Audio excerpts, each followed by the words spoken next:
सतगुरुदेव की जय।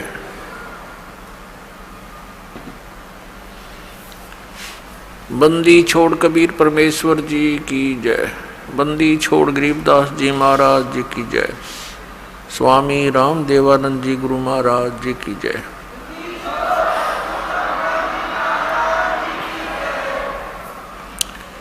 गरीब नमो नमो सतपुरुष को नमस्कार। गुरु की नहीं सुर नर मुनि जन साधुआं संतों सर्वसदी नहीं। सतगुरु साहेब संत सब डंडो तुम प्रणाम। आगे पीछे मध्य हुए तिनको जा कुर्बान। नराकार निर्विषम काल जार वैवंदनम। निर्लेपम निज निर्गुणम अकल अनुबेशुंदनम। सोहम सुरति समापतम सकल समाना निर्तलय। उज्ज्वल हीरंबर हरदमम बेपरवा अथाह वार पार नहीं मध्यतम। गरीब जो सुमर सिद्ध होई गणनायक गलता ना करो अनुग्रह सोई पारस पद परवाना। आदि गणेश मनाऊं गणनायक देवन देवा। चरण कमल लो लाऊं आजंत करूं सेवा। परम शक्ति संगीतम रिद्धि सिद्धि दाता सोई। अवगत गुण अतीतम सतपुरुष निर्मोही। जगदम्बा जगदीशम मंगल रूप मुरारी। तन मन अर्पों शीसम भक्ति मुक्ति भंडारी। सुर नर मुनि जन ध्यावे ब्रह्मा विष्णु महेशा। शेष शेष मुख गावे पूज्य आदि गणेशा। इंद्र कुबेर सरीखा वरुण धर्म राय धावे। समर्थ जीवन जी का मन इच्छा फल पावे। 33 कोटि आधारा दावे शेष 88। उतरे बहु जल पारा कट है यम की फांसी। 33 कोटि अदारा दावे शेष 88। उतरे बहु जल पारा कट है यम की फांसी। कर जोरों विनती करूं धरूं चरण पर शीसे। गुरु जी राम देवानंद जी महाराज ने दियो नाम बख्शीश। कोटि कोटि सिजदा करूं कोटि कोटि प्रणाम। चरण कमल में राखियो मैं बंदी जाम गुलाम। कुत्ता हूँ गुरुदेव का रामपाल दास का नाम। गले प्रेम की जेवड़ी जा खेचो वहाँ जाऊं मैं। तो करो तो बावड़ू दूर दूर करो तो जाऊं। जो रखो तो ही रहूं। जो देवो सुख जय इब के सतगुरु मिले। सब दुख आँखों रोए। चरणों ऊपर शीस धरूं कहूँ जो केड़ी हो। कबीर गुरु जी मिलेंगे पूछेंगे कुशलात।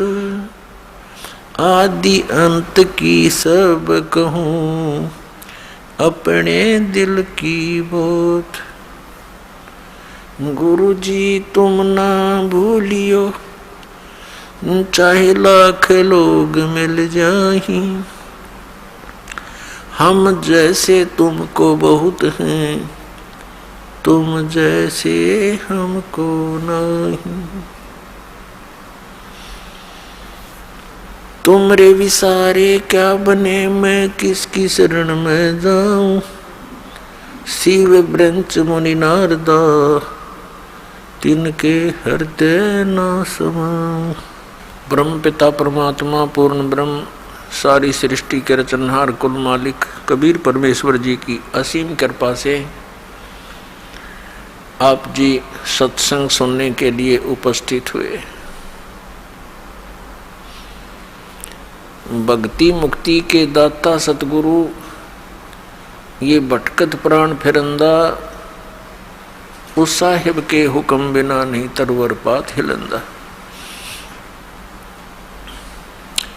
उस परमेश्वर की असीम कृपा से, उस तत्ब्रह्म की रजा से आप जी यहाँ पहुँच पाए हो। पुण्यात्माओं, सत्संग में आने से हमें ये ज्ञान होता है कि मानव शरीर हमें किस लिए प्राप्त हुआ था। जब तक हम महापुरुषों के विचार नहीं सुनते, सत्संग नहीं सुनते, तब तक हम अपने उसी कर्म को, उन्हीं क्रियाओं को जो हमारे पूर्वज करते हुए आए हैं, उन्हीं को हम सत्य मानते थे। संतानों उत्पत्ति, उनकी परवरिश करना, उनके विवाह आदि कर देना, फिर उनके संतान की कामना करना, फिर बेशक मर जाए कोई प्रॉब्लम नहीं। तो ये तो हमारे ना चाहने से भी हो रहा था, क्योंकि जो हमने कर्म करना चाहिए था उसका ज्ञान ना होने से हम जो भी प्रारब्ध से प्राप्त कर रहे थे उसको हम ये सोच रहे थे हम कर रहे हैं, हमारे ही करने से सब कुछ हो रहा है। लेकिन ये हमारी भूल थी, अध्यात्म तत्व ज्ञान का अभाव था। जो हमने करना चाहिए था वो हमने शुरू भी नहीं किया होता है जब तक हम सत्संग नहीं सुनते। कोई तो कहा करता था कि मैंने ऐसे 5 प्लाट ले लिए, 2 कोठी बना दी, सब बच्चों का विवाह बड़े ठाठ से कर दिया। मैंने बहुत परिश्रम किया, मेहनत की, और जिससे धन प्राप्ति हुई। कोई कहता था मैंने ऐसे कर दिया। तो ये सब भूल थी प्राणी की कि ये इस जीव को जो मानव शरीर प्राप्त होता है तो केवल प्रारब्ध ही प्राप्त होता है। जीव का ना चाहा होता है ना किया होता है। और फिर कुछ वृद्ध व्यक्ति बैठकर आपस में चर्चा करते हैं, गोष्ठी किया करते थे, एक दूसरे की कुशल मंगल पूछा करते थे। तो बताते थे कि मेरे जो है ना 2 लड़के थे, 2 लड़की, 2 लड़के 2 लड़की हुई, दोनों के परमात्मा ने संतान दे रखी है, पुत्र पुत्रियां सबको प्राप्त हैं, सबका विवाह कर दिया है, मेरा काम पूरा हुआ, अब बेशक भगवान उठा ले। अब इतना ही ज्ञान था उन भोली आत्माओं को कि बस काम पूरा हो गया, संतानों उत्पत्ति, उनकी परवरिश, विवाह, फिर उनका भगवान ने संतान दे दी, बस अब हमारा काम पूरा हुआ। तो पुण्यात्माओं, जो हमारा काम था वो तो हमने शुरू भी नहीं किया, और जो हमने किया वो होना ही था। जिसको हम ये सोचते हैं कि हमने किया वो तो आपको प्राप्त ही होना था। जैसे विवाह के पश्चात परिवार का भी और साथ में जिन बच्चों का विवाह हुआ है उनका एक ही मनोरथ होता है कि भगवान पुत्र दे, क्योंकि हमने अज्ञानता के कारण पुत्र और पुत्री में बहुत भेद मान रखा था। इसका कारण हमारा अध्यात्म ज्ञान ही था। लेकिन पुत्र और पुत्री में कभी भी हमारे मन में स्वप्न में भी ये नहीं आना चाहिए कि कोई अंतर है। एक ही मिट्टी के खिलौने हैं, एक ही जैसे विचार हैं, और हमारी ममता भी बच्चों में एक ही जैसी होनी चाहिए। विचार हमारे उच्च होने चाहिए, परमात्मा जो दे उसमें संतुष्टि होनी चाहिए। अध्यात्म ज्ञान न होने से हम 90% दुखी रहते हैं। अब जैसे प्रत्येक व्यक्ति का यही उद्देश्य और आशा होता है कि पुत्र हो, लेकिन पुत्री होगी, फिर ये सोचा कि भगवान अब के तो पुत्र दे, दूसरी भी पुत्री होगी, बेटी होगी। तीसरी की तो पूरी कामना थी कि तीसरा पुत्र हो ही हो, वो भी पुत्री होगी, चौथी भी पुत्री होगी और पांचवी भी होगी। अपने आत्माओं ना तो हमारा किया हुआ, ना हमारा चाहा हुआ, वही हुआ जो होना था। हमने जो करना था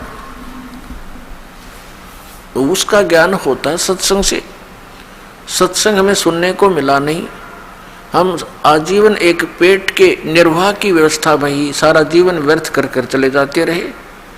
यदि कभी किसी को प्रेरणा होती भगवान की भक्ति की तो गांव गांव में नरे बैठे हैं ये मिसगाइड करने वाले संत।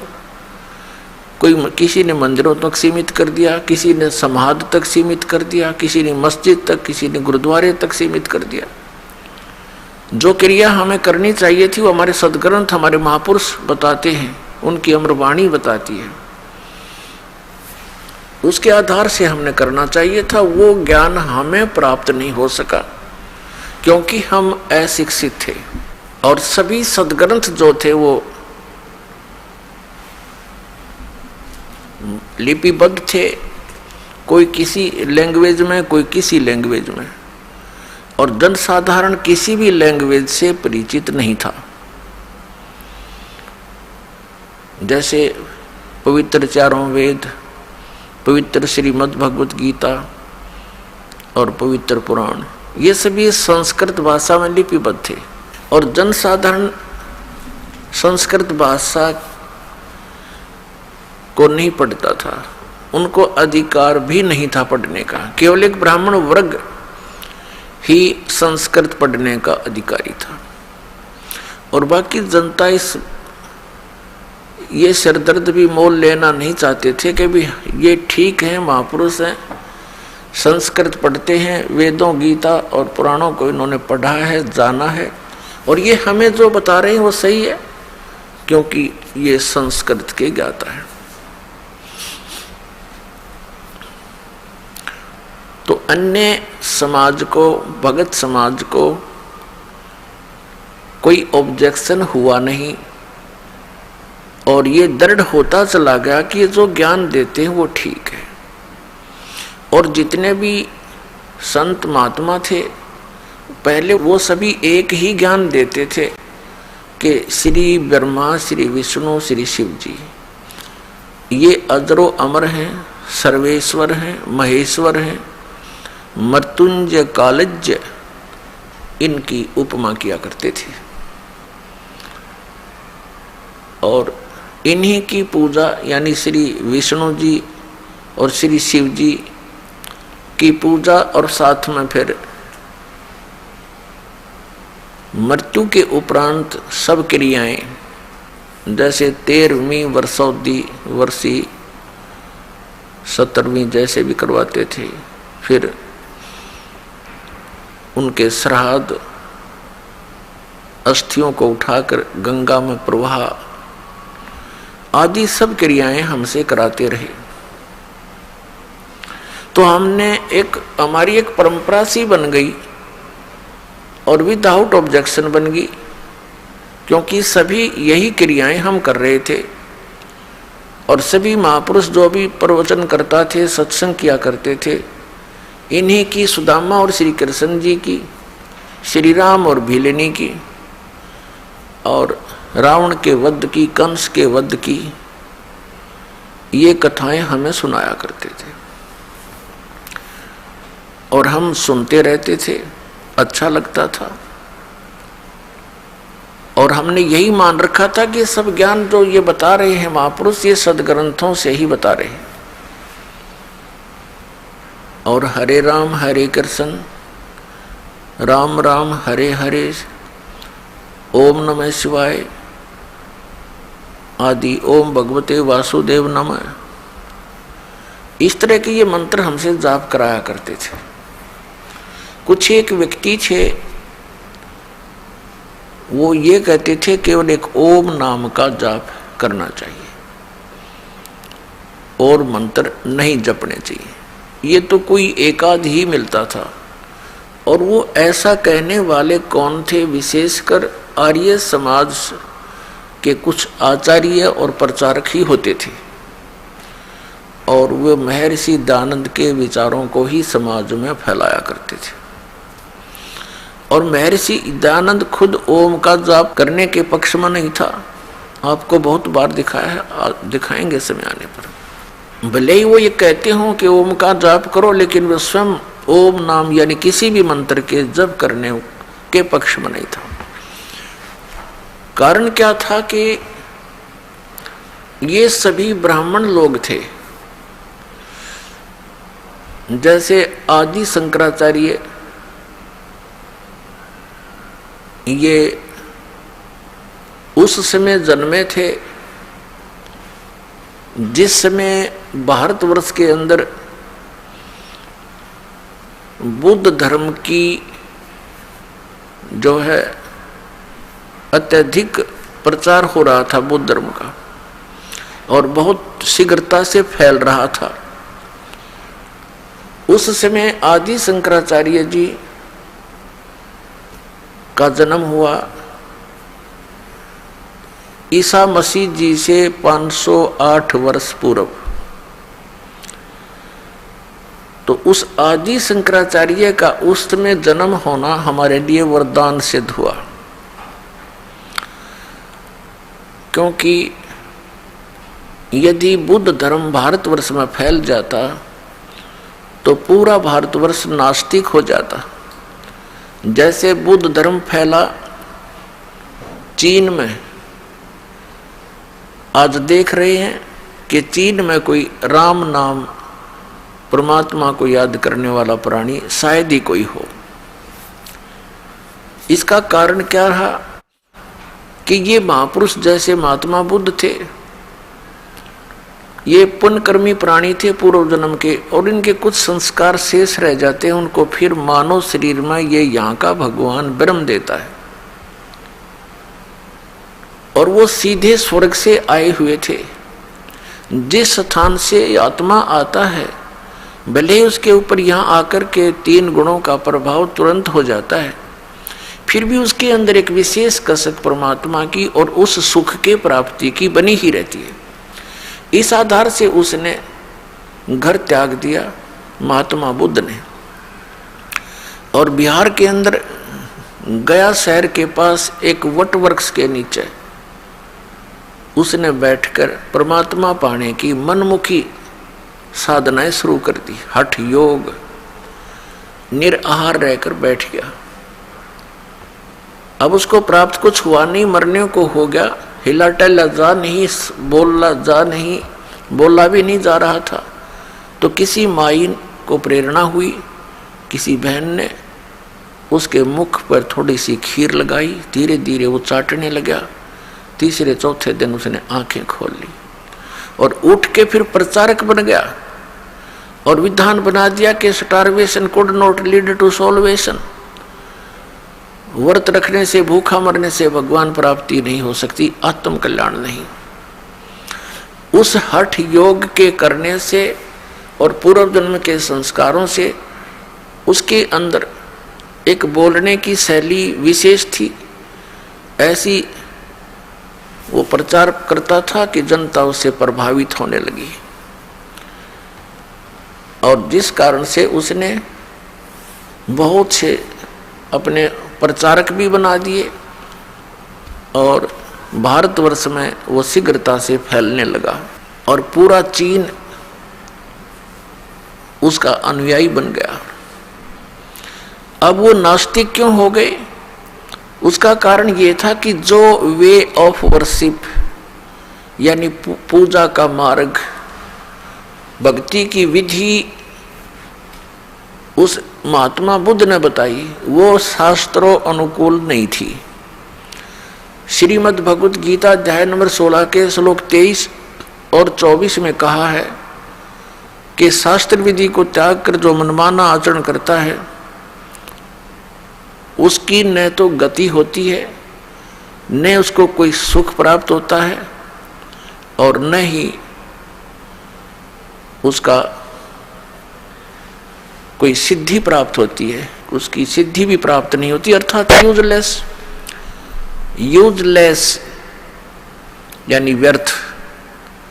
यही कारण रहा महात्मा बुद्ध जी ने अपने मनमाना आचरण, वो पाखंड मत चला दिया। और यही काल चाहता है कि कोई भी पुण्यात्मा उसके फंस जाता है, उसको अपना प्रचारक बना करके उसी की कमाई को, उसी की सिद्धियों को नष्ट करवा देता है और पूरे उनके अनुयायियों को मिसगाइड करवा कर ये निश्चिंत हो जाता है कि ये गए काम तय। और यही क्रिया बनी थी, महावीर जैन ने यही किया था। वो भी पुण्यकर्मी प्राणी थे। ये वही पुण्यात्मा मारीची वाली आत्मा थी जो श्री ऋषभदेव जी के पौत्र थे, और कई बार ये लाखों बार देवता बने, करोड़ों बार गधा बने, करोड़ों बार कुत्ता बने। अब उसके बाद वो एक स्वर्ग से वापस आए और उनका जन्म महावीर जैन रूप में हुआ। उसके बाद उन्होंने परमात्मा पाने के लिए घर त्याग दिया। ये मुनिवर्ती बोलते हैं, घर त्याग दे नी वस्त्र हो जा। वो निकला था वैराग कसक में, कोई गुरु उनको मिला नहीं, उन्होंने गुरु धारण नहीं किया, मनमुखी हठ योग किए। उसके बाद स्वयं ही प्रचारक बन गया, 363 पाखंड मत चला दिए, और जिस कारण से आज पूरा जैन धर्म उसी महावीर जैन द्वारा चलाए गए उन पाखंड मतों के आधार से पूजाएं कर रहा है। और कुछ दिनों में ये सब नास्तिक हो जाएंगे, क्योंकि भगवान से मिलने वाली राहत इनको प्राप्त नहीं होती। यही कारण रहा कि पूरा चीन नास्तिक हो गया, क्योंकि उनको भगवान से मिलने वाली वो साधना नहीं प्राप्त हुई जो भगवान से राहत मिले। तो उन्होंने सोच लिया कि भगवान कोई है नहीं, अपने मेहनत परिश्रम से करो और खाओ। ये तो पशु पक्षी भी कर रहे हैं। अगर इतना ही मनुष्य जीवन इसीलिए सीमित था, अगर यहीं तक परमात्मा ने सीमित करके भेजा होता तो पशु पक्षी भी यही कार्य करते थे। अलग से ये एक सुंदर शरीर देने की क्या आवश्यकता थी? परमात्मा ने अपने जैसा ही रूप आपको प्रदान किया है मनुष्य को। परमात्मा भी मनुष्य जैसा ही है, लेकिन उनका सामर्थ्य, उनके शरीर का तेज, उनकी खूबसूरती हमसे असंख्यों गुना अधिक है। इसलिए वो परमात्मा है, हम आत्मा हैं, हम जीव हैं, वो परमेश्वर है। आदि शंकराचार्य का जन्म उस समय हुआ जिस समय भारतवर्ष में बौद्ध धर्म बहुत शीघ्रता से फैल रहा था। ये काल भगवान के द्वारा विशेष रूप से भेजे गए थे आदि शंकराचार्य, और इन्होंने 8 वर्ष की आयु में ये दीक्षित हो गए थे, और उसके बाद 32 वर्ष की आयु में इनकी मृत्यु हो गई थी। उस दौरान इन्होंने इन 4 मठों की स्थापना की।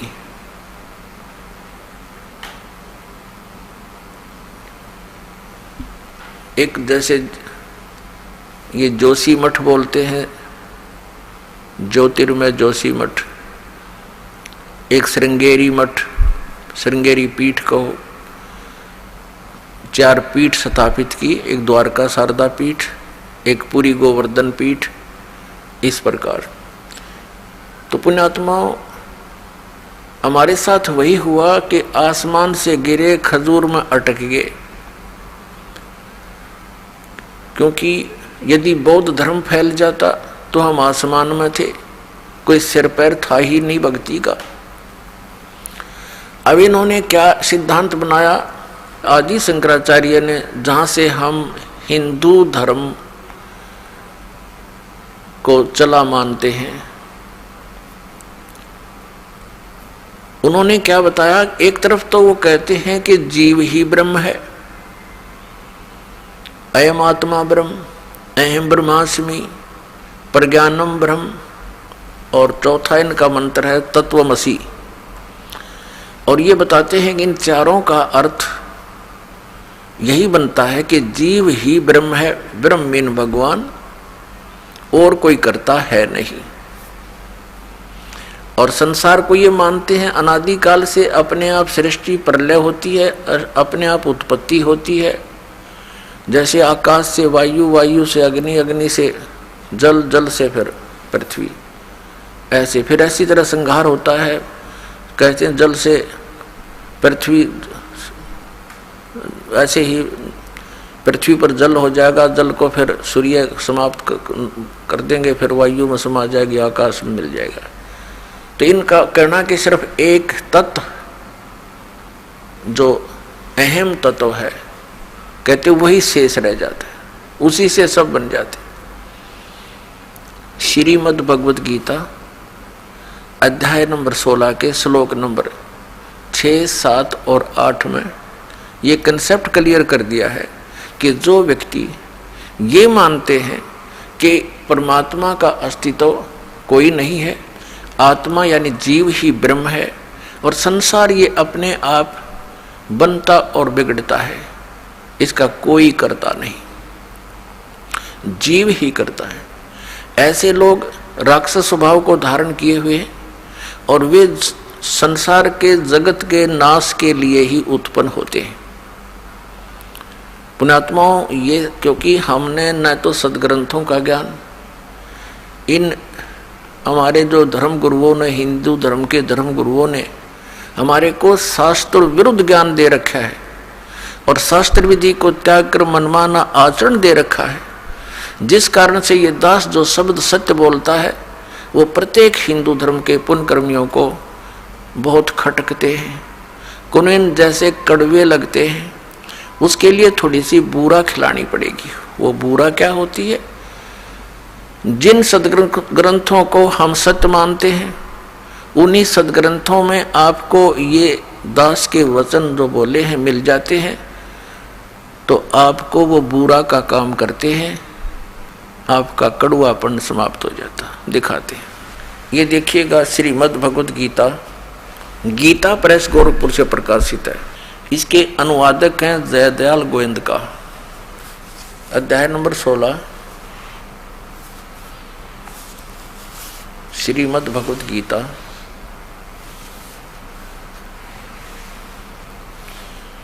और ये श्लोक 7 में।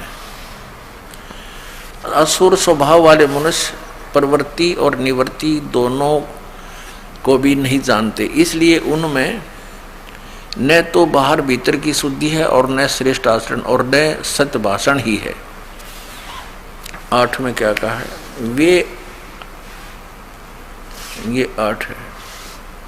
वे आसुरी प्रकृति वाले मनुष्य कहा करते हैं, जगत आश्रय रहित है, सर्वथा असत्य और बिना ईश्वर के है, अनीश्वर है। अपने आप केवल स्त्री पुरुष के संयोग से उत्पन्न है, केवल काम ही इसका कारण है, इसके सिवा और क्या है। अब 9 में क्या कहा है? इस मिथ्या ज्ञान को अवलंबन करके जिनका स्वभाव, इस मिथ्या ज्ञान को अवलंबन करके जिनका स्वभाव नष्ट हो गया है, जिनकी बुद्धि मंद है, वे सबका अपकार करने वाले कुकर्मी मनुष्य जगत के नाश के लिए ही समर्थ होते हैं। अपने आत्मा हमारे जो सदग्रंथ हैं ये हमें मान्य हैं। इसके अतिरिक्त हमें जो कोई भी दंत कथा सुनाता है वो हमें मान्य नहीं होनी चाहिए। तो हमारे पवित्र सदग्रंथ कौन कौन से हैं? पवित्र चारों वेद, ऋग्वेद, यजुर्वेद, सामवेद और अथर्ववेद। और पांचवा वेद वो सूक्ष्म वेद है जो परमेश्वर ने स्वयं आकर अपने मुख कमल से बोला है, जिसके विषय में श्रीमद् भगवद गीता अध्याय नंबर 4 के श्लोक नंबर 32 में वर्णन है कि वो ब्रह्मणे मुखे सच्चिदानंद घन ब्रह्म के मुख कमल से उतरित वाणी में विस्तार के साथ धार्मिक यज्ञों की अर्थात अनुष्ठानों की जानकारी कही गई है। वो तत्व ज्ञान है। चौथे अध्याय के 34वें श्लोक में कहा कि उस तत्व ज्ञान को तत्वदर्शी संतों के पास जाकर समझ। वो तत्वदर्शी संत तुझे उस परमात्म तत्व का ज्ञान कराएंगे। उनको दंडवत प्रणाम करने से, कपट छोड़कर नम्रतापूर्वक प्रसन्न करने से वे तुम्हें उस तत्व ज्ञान का प्रचार करेंगे। और पवित्र श्रीमद् भगवद गीता ये इन चारों वेदों का सारांश है। और इसके अंदर थोड़ा सा और गीता ज्ञान दाता जो बोल रहा है गीता को, वो ब्रह्म है, वो सर्वपुरुष है, वो यहाँ का भगवान है, श्री ब्रह्मा विष्णु महेश का वो पिता है। वो क्या करता है, कभी अपने पुत्र विष्णु के रूप में, सद्गुण विष्णु के रूप में दर्शन दे देता है, कभी अपने पुत्र रजगुण ब्रह्मा जी के रूप में दर्शन दे देता है, और किसी को वो अपने पुत्र शिव के रूप में, तमोगुण शिव के रूप में दर्शन दे देता है। और जिस कारण से ये भ्रम फैल जाता है, ये समझ नहीं पाए अभी तक हमारे आचार्य गुरु मंडलेश्वर कि ये कौन है। कभी ये कहते हैं, जैसे इनसे कोई प्रश्न करता है कि हमने सुना है रजगुण श्री ब्रह्मा जी, सतगुण श्री विष्णु जी और तमगुण श्री शिव जी है, क्या आप इस बात से सहमत हैं? तो कुछ एक तो कहते हैं हाँ सहमत हैं, वो तो बिल्कुल ठीक बोल रहे हैं क्योंकि पुराणों में ऐसा ही लिखा है। और कुछ एक चतुरता दिखाते हैं, वो कहते हैं उनकी चतुरता समझो या शास्त्र ना समझी समझो, उन सदग्रंथों को उन्होंने समझा नहीं। वो क्या कहते हैं कि नहीं, ऐसा है कि एक ही परब्रह्म परमात्मा है, परम ब्रह्म, और वो ही तमगुण से तमगुण रूप धारण करके वो जैसे शंकर रूप में परिवर्तित हो जाता है, बन जाता है, वही सतोगुण से विष्णु बन जाता है और वही रजोगुण से ब्रह्मा बन जाता है, वो एक ही है। तो ऐसी जो स्टेटमेंट देता है, ऐसे विचार रखता है, वो अपनी इन पवित्र पुस्तकों से भी परिचित नहीं है, पवित्र पुराणों से भी परिचित नहीं है, वो बिल्कुल अज्ञानी है या वो चतुर व्यक्ति है। तो ऐसे व्यक्तियों से अब हमने सावधान होना पड़ेगा, क्योंकि हम शिक्षित हो गए, सदग्रंथ ये हमारे पास उपलब्ध हैं, हम इनको पुनः देखेंगे और वही मार्ग हम ग्रहण करेंगे जो हमारे सदग्रंथ बताते हैं। गीता जी अध्याय नंबर 16 के श्लोक नंबर 23-24 में यही निर्णय दिया कि अर्जुन, जो शास्त्र विधि को त्याग कर मनमाना आचरण करते हैं उनको न तो कोई सिद्धि प्राप्त होती है, न उनकी गति होती है और न ही कोई सुख प्राप्त होता है। और इन 3 वस्तुओं की हम परमात्मा की भक्ति साधना उपासना करते हैं। फिर तुरंत ही 24वें श्लोक में गीता अध्याय नंबर 16 के कहा है कि अर्जुन, इससे तेरे लिए कर्तव्य और अकर्तव्य की अवस्था में सदग्रंथ ही प्रमाण है। यानी अन्य किसी की दंत कथा पर विश्वास मत करना, जो सदग्रंथों में प्रमाण हो उसी को ग्रहण करना। अब पुण्यात्माओं, ये दास आपको वो सदग्रंथ रूबरू करा रहा है जिनमें जो प्रमाण है और जो साधनाएं हमने करनी चाहिए, जो ना करनी चाहिए। तो हमने साधना करनी चाहिए केवल जो हमारी सदग्रंथ बताते हैं, और उन सदग्रंथों में भक्ति सतर के यानी साधना के सतर के जो ग्रंथ है वो 5 वेद हैं। एक ऋग्वेद, सामवेद, यजुर्वेद और अथर्ववेद, और 5वां सवसम वेद जिसको सूक्ष्म वेद भी कहते हैं।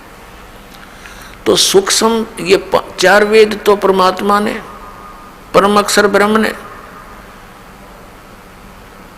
इस ब्रह्म के सरपुरुष के, जिसको ये सदाशिव भी कहते हैं, जिसको ये महाविष्णु भी कहते हैं, महाब्रह्मा भी कहते हैं, जो आचार्य लोग हैं हिंदू धर्म के, ये समझ नहीं पाए ये कौन है। इसी को महाब्रह्मा, इसी को महाविष्णु, महाशिव कहते हैं, क्योंकि इसने प्रतिज्ञा की हुई है कि मैं कभी भी अपने वास्तविक रूप में किसी को दर्शन नहीं दूंगा। और ये जिस कारण से उसको निराकार बताते हैं। और क्या कहते हैं, जैसे इनसे कोई प्रश्न करता है कि परमात्मा निराकार है या साकार, तो ये उत्तर देते हैं कि निराकार भी है, साकार भी है। ये कोई बात हुई? अब ये इनका कोई उत्तर है, अज्ञानता से परिपूर्ण है। फिर ये आगे उसको डिफाइन करते हैं, परिभाषित करते हैं कि परमात्मा निराकार है, और जब वो अवतार धारण करके आता है श्री राम, श्री विष्णु रूप में, कृष्ण रूप में, तो वो साकार होता है। यहां तक इनकी बुद्धि सीमित है। परमात्मा निराकार भी है और साकार भी है। ये पहले तो ऐसे शब्द जो बोलता है वो ज्ञान के आसपास भी नहीं है, अध्यात्म ज्ञान के, केवल मूर्ख बनाना ही उसका उद्देश्य है। बहुत दिन हम मूर्ख बन लिए, पर अब नहीं बनेंगे। अब हम उस सत्य ज्ञान को ग्रहण करेंगे जो हमारे सदग्रंथों में लिखा है। तो इस कारण से ये न तो वेदों से परिचित, न ये पुराणों से परिचित, और कहाँ ये शंकराचार्य, कहाँ ये गुरु मंडलेश्वर और गीता के मर्मज्ञ ज्ञाता, गीता मनीषी, इन कख का पता नहीं गीता और वेदों और पुराणों के बारे में। अपने आत्मा वो समय आ गया है कि हम स्वयं अपने सदग्रंथों को पढ़ेंगे और यथार्थ मार्ग ग्रहण करेंगे। अब प्रसंग चल रहा है कि हमारे वो पवित्र सदग्रंथ जो हमें सहयोग में लेने पड़ेंगे वो कौन कौन से हैं, जिनको आधार बनाना पड़ेगा। तो 5 तो ये वेद हो गए, और 4 वेदों का सारांश उस सूक्ष्म को छोड़कर 4 वेदों का सारांश है श्रीमद् भगवत गीता। लेकिन श्रीमद् भगवत गीता बोली किसने है? ये सरपुरुष ने बोली है। श्रीमद् भगवत गीता अध्याय नंबर 15 के श्लोक नंबर 16 में 3 पुरुष हैं, 16 और 17 में 3 पुरुषों की जानकारी है। पुरुष माने प्रभु, स्वामी, एक सरपुरुष, एक अक्षर पुरुष। 15वें अध्याय के 16वें श्लोक में 2 पुरुष बताए, और इन दोनों की स्थिति बता दी कि ये भी और इनके अंतर्गत जितने प्राणी आते हैं वो सभी नाशवान हैं, जीव आत्मा किसी की नहीं मरती। और फिर गीता जी अध्याय नंबर 15 के श्लोक नंबर 17 में तुरंत कहा है कि उत्तम पुरुष है तू अन्य परमात्मा इति उदाहरत है। उत्तम पुरुष यानी श्रेष्ठ प्रभु, श्रेष्ठ परमात्मा तो कोई और है, स्वामी भगवान, जिसे परमात्मा कहा जाता है। उत्तम पुरुष है तो अन्य परमात्मा इति उदाहरत है, जिसको परमात्मा कहा जाता है वो इन दोनों से अन्य है, सरपुरुष और अक्षर पुरुष से। और वही तीनों लोकों में प्रवेश करके शब्द का धारण पोषण करता है। जैसे 15वें अध्याय के गीता जी के मंत्र 1 में और 2 और 3, 4 में, गीता जी अध्याय नंबर 15 के श्लोक 1, 2, 3, 4 में प्रमाण दिया है कि उल्टा लटका हुआ संसार रूपी वृक्ष है, जिसकी ऊपर को जड़ है वो तो परम अक्षर ब्रह्म समझो, आदि पुरुष परमेश्वर। और नीचे तीनों गुण रूपी शाखा है। और जो संत इसके पूरे विभाग बता देगा सवेदविद, वो तत्वदर्शी संत है। तो परमेश्वर स्वयं आए थे वो सूक्ष्म ज्ञान प्रदान करने के लिए, सूक्ष्म वेद प्रदान करने के लिए, और वो ऐसा प्रत्येक युग में करते हैं। यही वेदों में प्रमाण है कि परमात्मा ऐसी लीला करता है। वो सह शरीर आता है और सह शरीर चला जाता है। वो साकार है, नर आकार है, मनुष्य दृश्य है वो परमात्मा। हमरे ही उनिहार है, हमारा सृजनहार। उन महापुरुषों ने जिन्होंने परमात्मा को पाया उन्होंने भी ऐसा ही बताया। तो वो आकर के हमें, उसने स्वयं आकर के उस सन 1398 से सन 1518 तक 120 वर्ष परमात्मा एक तत्वदर्शी संत की भूमिका करते हुए, और साथ में हमें एक उदाहरण देने के लिए कि आदमी अपना निर्वाह स्वयं करता हुआ भी भक्ति कर सकता है। जुलाहे का कार्य किया करते थे, धानक का। उन्होंने उस समय बताया था अक्षर पुरुष एक पेड़ है, निरंजन वा की डार, और तीनों देवा शाखा हैं, ये पात रूप संसार। तो उस परमेश्वर ने स्वयं बताया था कि इस उल्टे लटके हुए संसार रूपी वृक्ष को समझो, जड़ तो वो स्वयं है, उसकी जानकारी ते दास देगा। उसके बाहर उन्होंने सारा बता दिया कि अक्षर पुरुष एक पेड़ है, जैसे तना बाहर दिखाई देता है वो तो अक्षर पुरुष समझो, उसके एक मोटी डार हो तो उसको सर पुरुष समझो। ये ज्योत निरंजन श्री ब्रह्मा विष्णु महेश के पिताजी, और उस डार के फिर 3 शाखा हैं, रजगुण ब्रह्मा, सतगुण विष्णु, तमगुण शिव जी। ये शाखा जानो उस संसार रूपी वृक्ष की। श्रीमद् भगवद गीता अध्याय नंबर 15 के श्लोक नंबर 1 से 4 और 16, 17 को समझने के लिए ये इस चित्र की आवश्यकता पड़ेगी आपको। देखिएगा, ये है संसार रूपी उल्टा लटका हुआ संसार रूपी वृक्ष। अब जो ये पूरा एक संसार रूपी वृक्ष है, और ये जो जमीन से बाहर दिखाई देता है इसको पेड़ बोलते हैं। जड़ें प्रोक्स होती है, प्रोक्स। अब इसमें क्या बताया है, परमेश्वर ने स्वयं आकर बताया था 600 वर्ष पहले तत्वदर्शी संत की भूमिका करने आए थे परमात्मा। उन्होंने क्या बताया था कि अक्षर पुरुष एक पेड़ है, सरपुरुष वा की डार, और तीनों देवा शाखा हैं, ये पात रूप संसार। और वही ज्ञानी इस दास को प्राप्त हुआ। अब ये तत्वदर्शी संत ये दास है। पूरे विश्व में किसी के पास, पूरे विश्व में किसी के पास ये तत्व ज्ञान नहीं है, और ना ही वो यथार्थ भक्ति मार्ग है। तो पुण्यात्माओं, आपके ऊपर एक वरदान होगा ये तत्व ज्ञान, और आपका कल्याण हो जाएगा। अब देखिएगा, ये अक्षर पुरुष तो तना है समझो, और ये सरपुरुष डार, मोटी डार जिसको, और ये 3 रजगुण ब्रह्मा, सतगुण विष्णु, तीनों देवा शाखा है। रजगुण ब्रह्मा जी, सतगुण विष्णु जी, तमगुण शिव जी, महेश जी, और ये पात रूप संसार। और ये मूल कौन है? ये प्रोक्ष है, ये पूर्ण परमात्मा है, परम अक्षर ब्रह्म है। इसी के विषय में वेद भी बताते हैं। जैसे इन चारों वेदों का ज्ञान पूर्ण परमात्मा ने, परम अक्षर ब्रह्म ने स्वयं दिया था। इस ज्योत निरंजन काल यानी सरपुरुष के अंतःकरण में डाल दिया था, और उसके समय निर्धारित कर दिया था। जैसे कोई मादा गर्भ धारण करती है तो समय आने पर वो बालक, वो बच्चा अपने आप बाहर आ जाता है। तो इस प्रकार परमात्मा ने इसके अंतःकरण में ये 5 वेद फीड किए थे। किसके में? सरपुरुष के अंदर। परम अक्षर पुरुष ने, जिसने सारे ब्रह्मांडों की और सब जीवों की, प्राणियों की, आत्माओं की, सबकी रचना की है, सर्व उत्पादक प्रभु है वो, उसने। तो इसने जब वो इस सरपुरुष ने, इस सरपुरुष के अंतर्गत हम सभी यहाँ रह रहे हैं। इसके 21 ब्रह्मांड हैं, हम एक ब्रह्मांड में रह रहे हैं।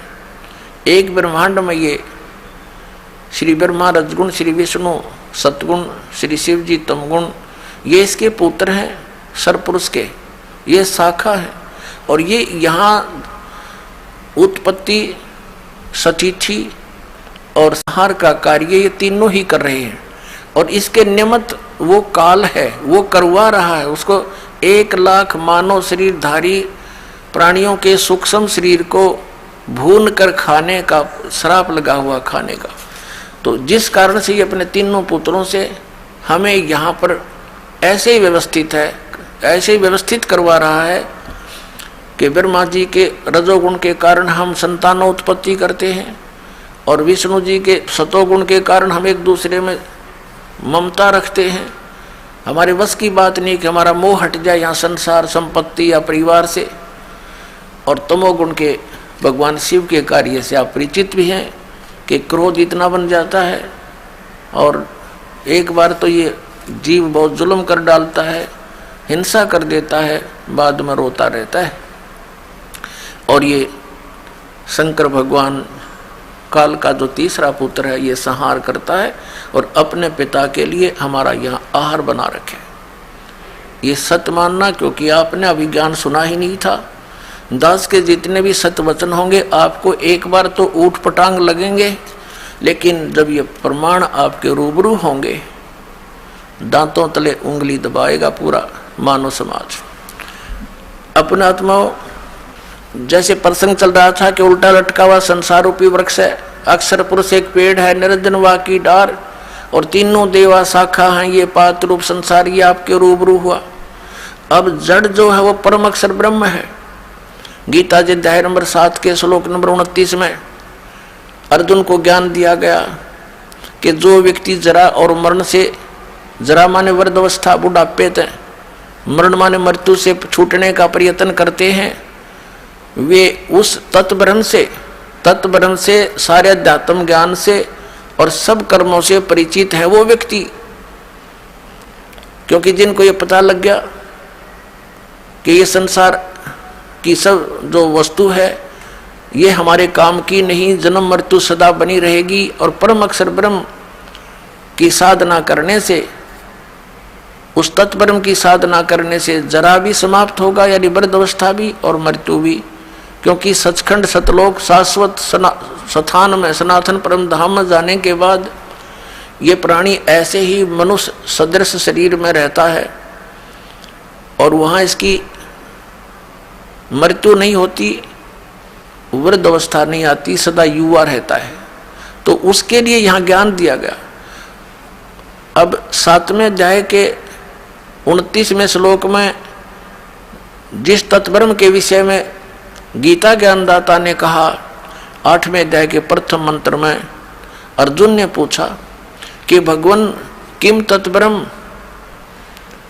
तो गीता ज्ञानदाता ने उसका उत्तर दिया 8वें अध्याय के 3रे श्लोक में कि वो परम अक्षर ब्रह्म है, वह परम अक्षर ब्रह्म है। तो यहाँ गीता अध्याय नंबर 15 के 1 से 4 में और 16 और 17 में ये परम अक्षर ब्रह्म जो है ये उत्तम पुरुष है तो अन्य परमात्मा इति उदाहरते, ये लोक तरम आविश्य विभर्ति अवय ईश्वर है, जो तीनों लोकों में प्रवेश करके सबका धारण पोषण करता है, वो परमात्मा वास्तव में अविनाशी है और वही परमात्मा है। परमात्मा का अर्थ होता है जो केवल सुख दे, दुख ना दे। केवल सुख देता है, दुख नहीं देता। और यहाँ जिसको हम परमात्मा मानकर सरपुरुष को, जिसका ओम नाम है, जो श्री ब्रह्मा, श्री विष्णु, श्री शिव जी के पिताजी हैं, और वो कहता मैं कभी किसी के समक्ष नहीं आता। 7वें अध्याय के 24 और 25 श्लोक में गीता जी में वो कहता है कि ये मूर्ख लोग मुझ अव्यक्त को व्यक्तिम आपनम मनन्ते, मुझे व्यक्ति रूप में मान रहे होंगे, श्री कृष्ण रूप में। आई एम नॉट कृष्ण, मैं तो अपनी योग माया से छुपा रहता हूँ, मैं कभी किसी के समक्ष नहीं आता। ये मेरा अनुत्तम घटिया विधान है, अटल विधान है, अविनाशी विधान है। और ये मुझे कृष्ण रूप में मानते हैं, मैं कृष्ण नहीं हूँ। क्योंकि वो तो बाहर निकल कर वो दिखाया उसने सब बुरा रूप श्री कृष्ण से विकराल रूप दिखाया, जिसको विराट बोलते हैं। कहते हैं ये है मेरा असली रूप है। तो वो स्वयं किसी के सामने नहीं आता और ये सरपुरुष है। अक्षर पुरुष है वो 7 संख्य ब्रह्मांड का स्वामी है, और ये सरपुरुष केवल 21 ब्रह्मांड का स्वामी है। तो गीता जी अध्याय नंबर 15 के श्लोक 17 में स्पष्ट किया है कि उत्तम पुरुष है तू अन्य परमात्मा इति उदारत, जिसको भगवान कहा जाता है। और यह लोक चरमावि से विवर्ती अवैश्वर है, जो तीनों लोकों में प्रवेश करके सबका धारण पोषण करता है, वो है वास्तव में अविनाशी परमात्मा। अब संसार रूपी वृक्ष की जो जड़ें हैं वो है वो परम अक्षर ब्रह्म, और उसी से पूरे वृक्ष को आहार प्राप्त होता है। सबका पूरे पेड़ का पालन पोषण मूल करती हैं, जड़ करते हैं। तो वो मूल रूपी परमात्मा परम अक्षर ब्रह्म है, और वो गुप्त है, वो तो प्रोक्ष है। तो दास ने बताया कि ये 5 वेदों का ज्ञान इस सरपुरुष को अपरम अक्षर पुरुष ने दिया था, इसके अंतःकरण में फीड कर दिया। जैसे एक मोबाइल से दूसरे मोबाइल में पूरी फिल्म की फिल्म भेज दी जाती है, ऐसे। तो इसने जब समय आने पर वो बाहर आए, देखा कि 5वें वेद के अंदर उस शाश्वत स्थान के पाने की, वहां के सब सुख सुविधाओं की जानकारी विशेष थी, और परम अक्षर ब्रह्म की विशेष जानकारी थी। इसने सोचा कि इन प्राणियों को यदि परम अक्षर ब्रह्म की जानकारी होगी तो ये सब भाग जाएंगे। इसने वो 5वां वेद नष्ट कर दिया, सूक्ष्म वेद। उसके देने के लिए परमात्मा स्वयं आते हैं, वहां से सचखंड से चल कर आते हैं, सतलोक से, शाश्वत स्थान से, और यहाँ प्रकट होकर के सबको वो तत्व ज्ञान का उपदेश करते हैं और सह शरीर चले जाते हैं। वो कवियों की तरह आचरण करते हैं, हमारे सदग्रंथ बताते हैं, हमारे पवित्र वेद बताते हैं। तो अब आपको दिखाते हैं कि वो 4 वेद इसने रख लिए, और इन 4 वेदों को इसने क्या किया, अपने पुत्र श्री ब्रह्मा जी को दे दिए। जब सागर मंथन किया, इनको 4 वेद प्राप्त हुए, वेद ब्रह्मा ने रख लिए। तो ऐसे फिर ब्रह्मा जी ने जो पढ़ा, जैसा भी उसके समझ में आया, और उसके सरपुरुष ने उसको जितनी विभूति दी, उसके आधार से उन्हें वेदों को फिर आगे अपने वंशजों को पढ़ा दिया। अब उन वेदों में क्या लिखा है, अब जैसे यजुर्वेद के अध्याय नंबर 40 के और श्लोक नंबर 15 में ये वेद ज्ञान दाता सरपुरुष ब्रह्म कहता है, इसको ब्रह्म भी बोलते हैं। ये कहता है कि मेरा केवल एक ओम मंत्र है, इसका जाप काम करते करते करो, विशेष कसक के साथ करो, और मनुष्य जीवन का एक परम कर्तव्य जान के ओम नाम का स्मरण करो। अब ऋषि महर्षियों ने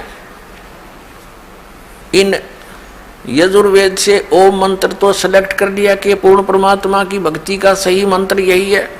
तो जो ओम नाम के जाप को ही सुप्रीम मानकर सेट हुए बैठे हैं, वो ये भूल गए कि इसी यजुर्वेद अध्याय नंबर 40 के श्लोक नंबर 10 से लेकर 13 तक वेद ज्ञान दाता सरपुरुष एक ऑप्शन छोड़ रहा है कि कोई तो परमात्मा को जन्म लेने वाला कहता है, संभवात, और कोई असंभवात, यानी वो कभी जन्म नहीं लेता, उत्पन्न नहीं होता, ऐसा बताते हैं। इसकी जानकारी भगवान साकार है या निराकार, इसका यथार्थ ज्ञान तत्वदर्शी संत बताते हैं, उनसे सुनो। इससे सिद्ध हो गया कि वो जो तत्वदर्शी संत इस वेद ज्ञान से अन्य ज्ञान सुनावेंगे। यदि इस वेद में ही और वेद ज्ञान दाता को ही पता होता तो उसमें 4 लाइन लिख देता, जब इतने मोटे ग्रंथ बनाए, उसको पता ही नहीं। तो ये भूल गए कि तत्वदर्शी संत वो ज्ञान देगा जो वेदों से हटकर होगा, और इन्होंने कुछ समझा होगा तो उसका उल्ट अर्थ ही लगाया होगा। क्योंकि कहते हैं गुरु बिन काहू न पाया ज्ञाना, ज्यों थोथा भुस चढ़े मूड किसाना, गुरु बिन वेद पढ़े जो प्राणी, और समझे ना सार रहे अज्ञानी। तो सार नहीं समझ सके परम तत्वदर्शी संत के बिना वेदों का। अब पवित्र यजुर्वेद के अध्याय नंबर 40 के और श्लोक नंबर 15 आपको दिखाते हैं, फिर 17 दिखाते हैं। इसमें क्या कहता है वो ब्रह्म कि मेरा ते को मंत्र है, इसके सिमरण से जो अमरत्व प्राप्त होगा आपको वो उतना ही होगा। फिर 40वें अध्याय के यजुर्वेद के 17वें मंत्र में स्पष्ट कर दिया है कि मैं तो ब्रह्म हूँ और मेरा आकाश में यानी ब्रह्मलोक में रहता हूँ, और वो परमात्मा पूर्ण परमात्मा तो प्रोक्ष है, गुप्त है। जैसे संसार रूपी वृक्ष की जड़ें पृथ्वी में प्रोक्ष रहती हैं, लेकिन वो निराकार नहीं है, उनका अस्तित्व विशेष है वहाँ पर, लेकिन हम बगैर उसको देखे बगैर खोदे नहीं देख सकते। तो इसी प्रकार वो परमात्मा उल्टा लटका हुआ संसार रूपी वृक्ष की जो मूल है वो प्रोक्ष है।